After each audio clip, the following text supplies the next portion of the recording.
Hey guys, how's it going? Well, got a pretty day today. It's about 70 degrees. So it's a good day to sort of venture into some uncharted territory, for me at least. What I'm going to work on today is, this is at least half of the heater box that's out of that Fury in there. And got disassembled, got the heater core out of it. Showed you that in a previous video, not a very good video, but did show you that. So what we're going to get into is we're going to go ahead and start rebuilding this heater box, and what that's going to entail is essentially just it's replacing a bunch of seals, like foam seals and pieces of foam and things like that in here that you know, make it work properly, so you don't have air leaks and things like that. So what I did is I went ahead and got online and I ordered just a kit. Is basically all it is a bunch of foam for a non-AC heater box for a Mopar of this era, which is Fury, well, it says 60, there you go, 65, 68 C-body non-AC heater box resto kit. And this is for Furies, Monacos, Newports, Polaris, 300s, not Imperial. And please, if you have an Imperial, do not call it Chrysler Imperial. It is not a Chrysler Imperial unless it says so on the side of it. They don't say that on the side of it. And there's a notation down here. This is for heater boxes with a blower motor, which sticks through the firewall. Evidently there was some there was a design change in there somewhere. Of course, I always have the ever-present wind here to kind of stir my papers around. I love that. So I'm going to lead you through this as I do it. Like I said, we're going to learn together on this. But I've read through the instructions and I kind of know what's going on. We have a few different doors in here. We got one here, we got one here, and then we got one down. Turn this over and be very careful with these boxes. They're not very strong. Anyway, you got the door in here. So anyway, this one and this one, well, that one has to come out for sure, and this one needs to come out. It's got a nut on the outside of it, but it needs to come out because you got to put foam around these things. This one has still actually got some of the foam remaining on one side of it, but this one's got it just completely disintegrated. And so we're going to do that. So I'll do video segments. I'm not going to do a live time video because it's too long and you won't see enough detail. But here's the kit. The essential parts of this kit. You have a large piece of this goes on the plate right there, and then you got some other parts that are cut out in here that are going to go on those doors. You got a couple seals for that hose I showed you that goes to the fresh air duct. You got stud seals. You got this goes on. I did get a new heater core, by the way. This goes on the heater core outlet pipe, seals those to the firewall. These are bump stops. They just keep the doors from rattling against their stops. You got a length of just foam that goes on. It looks like self-stick foam that's going to go around the perimeter of the heater box there, and then around the heater core. That's the old one, by the way. And you'll be using this spray adhesive to put on this foam. So first thing I'm going to have to do is I'm going to have to go ahead and disassemble get those doors out of there, because I've got to get some rust off of those. Those things are kind of rusty, as is this. And I've been debating on how much effort I'm going to put into trying to renew that for right now. You kind of get bogged down with trying to make things perfect when they don't necessarily need to look perfect right now. This car sure doesn't. So probably just going to get it up to snuff. Everything's going to be perfectly functional and leave it at that. I did test this fan motor. It does work, so we're good on that. Of course it works. It's an old American made item. Of course it's going to still work. But anyway, so we're going to lead you through this as I get into it. First thing I'm going to do, I'm not going to show, but I'm going to do some cleaning up. So we'll do that, and then as I put pieces together, That's why that has to go back in the container it came in. This shit will be blown everywhere out here because of the wind. Anyways, put it all together. I will do video postings, updates. See ya. Okay, first thing I'm going to do is I'm going to take off this little, I guess you would call this just a door bracket. But this is just something for this blend door, I guess it is, to close against. And what it is, I took out the 4 screws. There's 2 down here, and there's also 2 right here. And when you can do that, you can just kind of work this thing out, and it just comes on out like that. Now, this door in here, I don't think is going to come out, because this dude it's got rivets through the box. I'm going to turn this box over looking here, but see right there, yeah, that ain't coming out. So we're going to have to just kind of work with this thing as best we can. We're going to have to try to get the old foam off of it, which shouldn't be a real big issue to do that. We'll just tear it off, and then what I suggest doing is you're going to have to come back and yeah, it's coming off. Just gonna have to come back and sand it and get it smoothed down. So that pretty much just came right off, so no problem there. But I saw by the instructions that there's an area in here that's got to have some foam put in it, so I'm going to read the instructions 2 and 3 and 4 more times and make sure that I've got that squared away. I know what I'm doing. So we're going to get that out of the way. And then I wanted to take this door out here, and I think it does come out. Let me flip this over again. This is the only other door, I guess, it's necessary to even worry about coming out. I'm not going to take this one out, because this one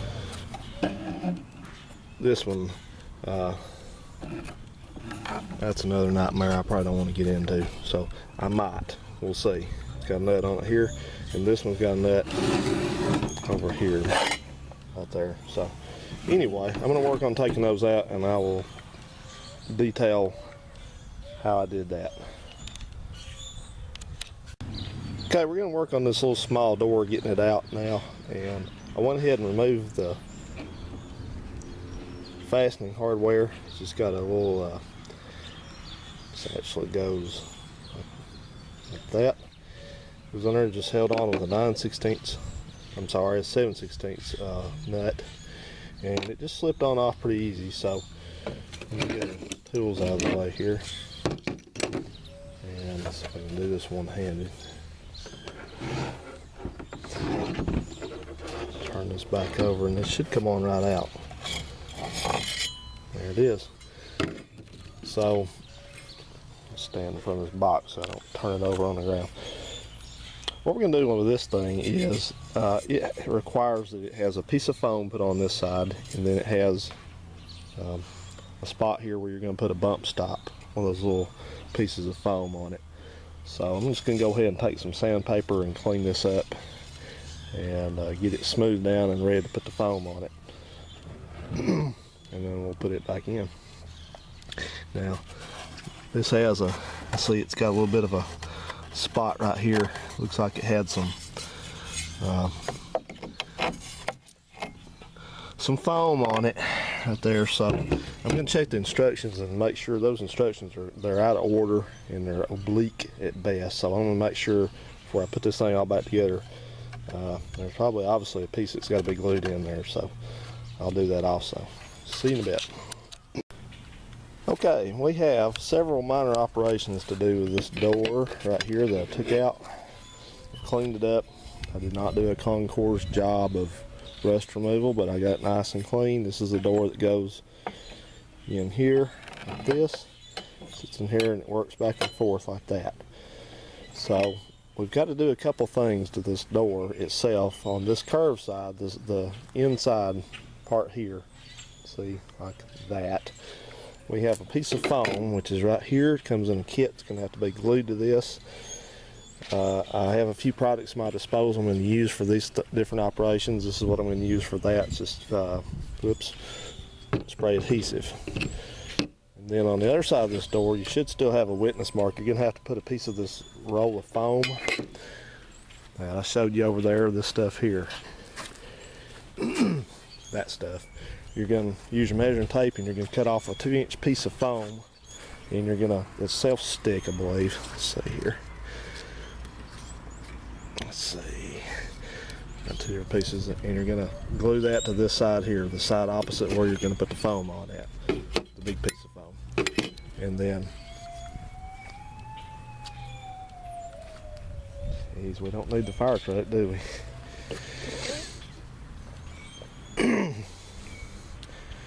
If I ever move in a neighborhood like this again, somebody just shoot me. Just shoot me. Then in here where the door goes, you got to put a piece of that self-stick foam, this stuff here again, in here, which goes in where the hinge area is. So that's where that goes. And just stick that down, and then you'll be ready to put the door back in. Alrighty, let's get to her. There's our completed door. Got the bump stop on the back of it. Got the foam glued to the other side of it like it's supposed to go. Then we got our seal for the hinge area in. So we're about ready to put that door back in. Sounds good to me.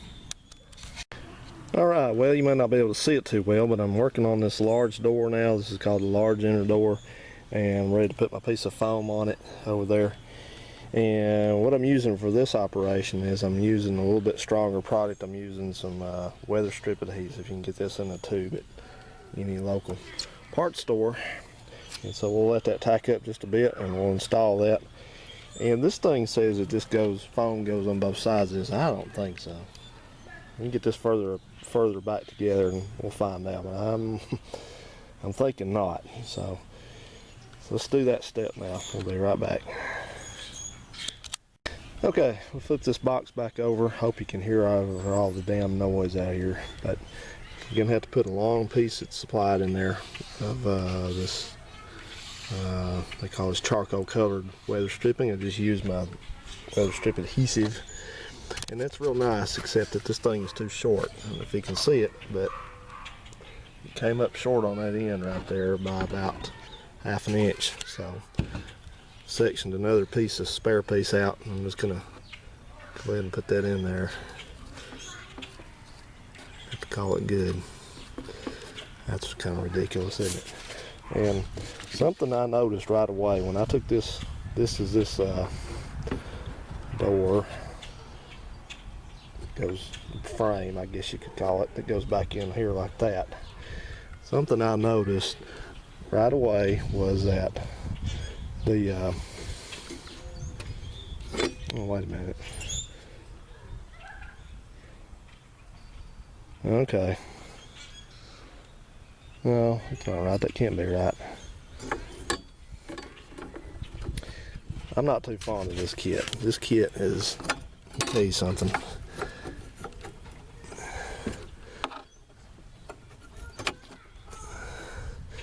Alright, well anyway, what I was getting at was when I took this frame out right here, this had foam on the ends of it right here, here, and here, and there's no part of that kit that has anything to go in there. So I'm going to make up a couple pieces and glue those on there like the factory did it. Wow, the smoker. Alright guys, what I did here, like a circus out here, I just took this, I took the spare piece of this foam when there's no other parts in here, and just traced out on my Sharpie a couple pieces. Did that, so now I'll cut them out like so, and then glue them on.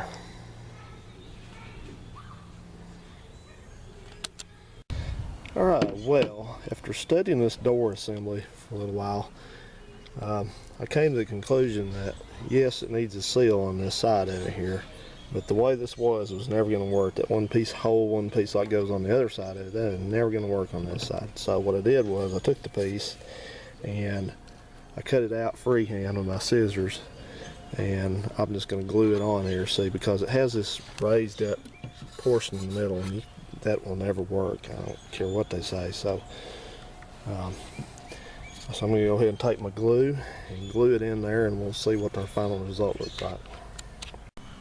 Well, that's done, and I can see that's not the prettiest job you've ever seen, but it is glued in, and it does work exactly like it needs to work. This door, what this is, I had to think about this.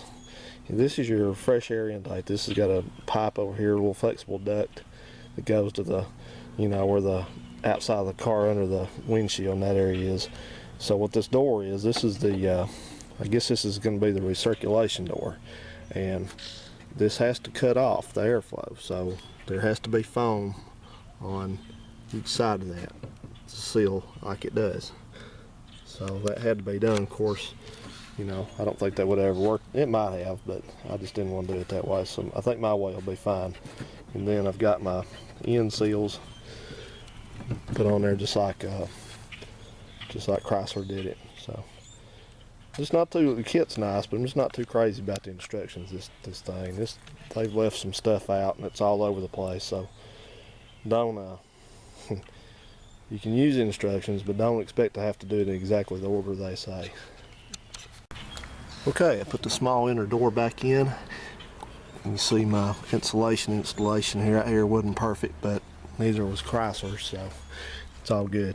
And here's the fastener on the outside of it, and my short-term memory is not what it was, and I may have put that in the wrong position, so that ain't no big deal, because this is on the outside, this is on the car side of the heater box, so if it's wrong, I'll just take that off. I just put it on there finger tight, so it's no problem. And this one over here I didn't even mess with, because it's just a flapper door, and there's no mention of any kind of insulation going on it. And they said something about putting a bump stop on it, which it has one already. This is the original Chrysler bump stop still on it. See, it's fastened on there with a staple, so it's doing its job just fine. So I just left it. Leave sleeping dogs lie. And also, instructions say to replace this piece, or at least install this piece of insulation. Well, this one's still here, and it's fine, so we're not going to mess with that either right now. Because I can tell you, the piece that came with it, the kit, isn't near as good as the piece that's in there now. So I'm not going to worry about it. So we got a couple things to do now. We're going to have to put, I think I'm going to go ahead and put the back panel back on it, which goes back, let's see, that goes back here, I think, doesn't it? Oh, yeah. I can't remember. Anyway, I'll for sure show you when I get to that part. So, put this way, we're going to put something else together.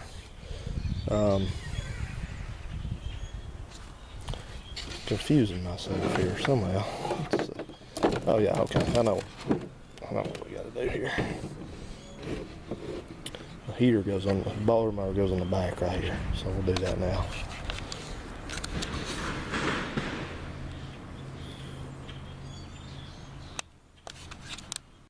Okay, coming over here to this back plate where the heater blower is, the instructions say that there's supposed to be one of these little anti-rattle pieces glued on here. It said there should be a witness mark on the original.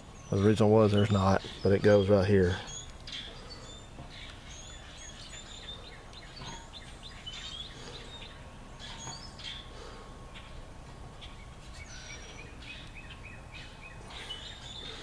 Right there. So there again, I use my Weatherstrip adhesive for that. Worked right. Okay, there we go.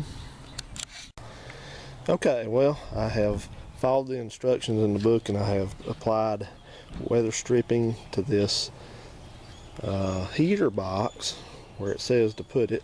So the instructions will show you where, and I don't, at this point, I don't know if that's right or not. I hope it is, but I did what they said. They left off, they said I only run it down so far, and my joint's so good right there, you can't even tell it is a joint, but there I had to extend this because there's a little bit of witness marks on the original plate back here, and really they did this wrong. This is the insulation is supposed to be glued to the plate here, so you know, at least on this side of it. Up here we'll see on that, but just keep that in mind when you do this. And I'll tell you something, guys, you want to know the difference between the producers and the consumers, the have done's and the want to's.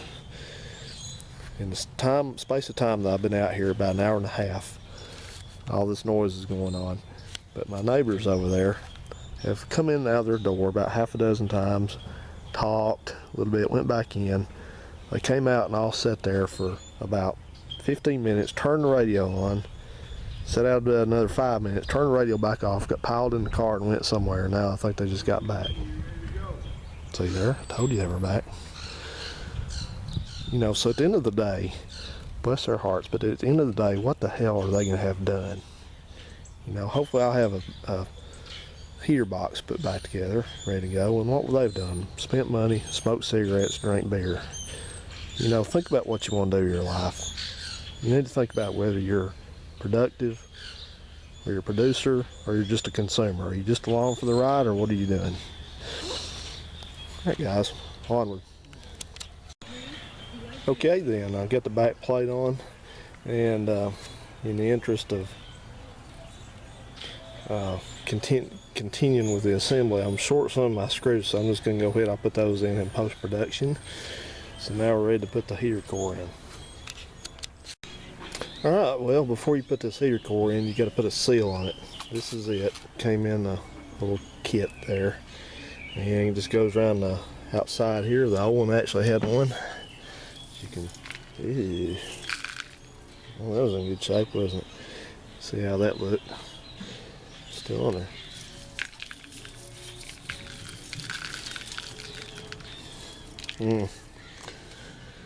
Yeah, that would have worked, hey. Alright, let's drop that on there. Like a glove. Alright, well here's another situation where the instructions failed to mention installing some weather strip. This is the plate that goes over the heater core housing. And I showed to put all the way around here, but they didn't show that part right there, which is on there. So make sure that you do that. Otherwise the whole thing will never work right again, and you'll be upset, you'll waste your money, you'll blame me. So, see ya. Drop in the heater core, like so. Alright then, one of the next things we get to do is we get to put this, this is the back plate, front plate, whatever you want to call it. This is the part that goes towards the interior of the car. We got to scrape off this old seal, foam seal, and we got a new one here to go on it. So you're going to do that. I'll just do that over the garbage can. That's your resistor for the fan speeds, by the way. So we'll do that, and then we'll put the new seal on. Alright, glue it and stick it. And here's a hint: make sure you don't do what I do, and make sure that you remember which way this thing goes in here, because it's not the same side to side. So that's what all the little glue specks are. Very nice, but at least we won't see that. Alright, plate goes back on, start your screws in. Now, I know this plate's kind of a little bit corroded and yucky, but to do this right, you know, this thing comes off. I can take this off anytime, no problem. It's real easy. So you can get a stamp made up to reproduce this part number stamp here. So when I get one of those, I'll take this off and refinish it so it looks good. But until now, in the interest of getting it going again, like I said, this is just right under the, you know, it's right under the dashboard of the car. You just reach right under here and work on this, so there's no issue once it's in. So in the interest of getting the car going, I'm just going to go ahead and put it in as is now. Okay, there we go. It's done. All back together. Got the plate put back on. We got our heater core, heater pipe seals on. We got the stud seals and all that good stuff.